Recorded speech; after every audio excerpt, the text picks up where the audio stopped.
अस्सलामुअलैकुम। तो कैसे हैं आप सब लोग? उम्मीद करते हैं आप सब लोग अच्छे होंगे, खैरियत से होंगे और खुश होंगे। बहुत सारी दुआओं के साथ देसी खाने एक दफ़ा फिर आपकी खिदमत में हाजिर है एक और नई रेसिपी लेकर।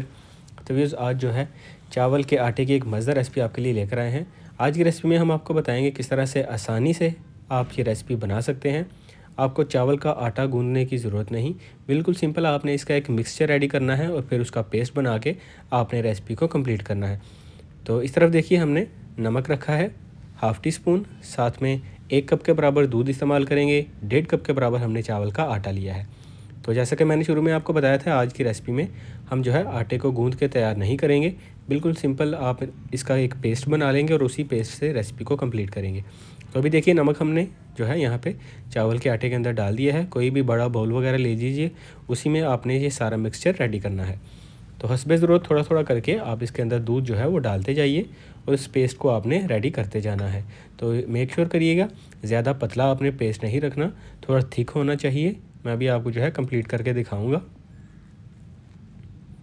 तो बिल्कुल आसान सी रेसिपी है, झटपट तैयार होने वाली रेसिपी है।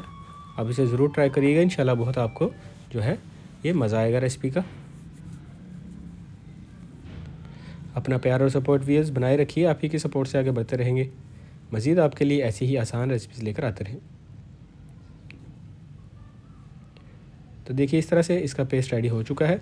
अभी हमने पैन ले लिया है, पैन को थोड़ा सा पहले हमने हल्का सा गर्म किया है।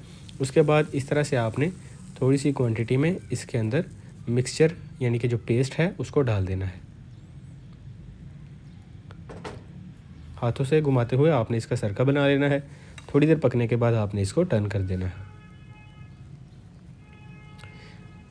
जब दोनों साइड जो है अच्छी तरह से पक जाए तो आपने इसको डिश आउट कर लेना है। तो अभी हमने एक दफ़ा इसे टर्न किया है, एक दो दफ़ा मज़ीद इसको टर्न करना पड़ेगा ताकि मुकम्मल तौर पे जो है हमारी रेसिपी यहाँ पे पक के तैयार हो जाए। तो बिल्कुल सिंपल सी व्यूअर्स रेसिपी है। इसी तरह से बाकी जो हमारे पास पीसीस पड़े हैं उनको भी आपने रेडी कर लेना है। तो बहुत सारी दुआओं के साथ व्यूअर्स हमें इजाज़त दे दीजिए। आज की रेसिपी हमारी कंप्लीट हो चुकी है। अगर आपको पसंद आई हो इस वीडियो को लाइक ज़रूर कीजिए, नए हैं तो चैनल को सब्सक्राइब करें। बहुत सारी दुआओं के साथ फिर मिलेंगे एक नई रेसिपी लेकर, तब तक के लिए अल्लाह हाफिज़।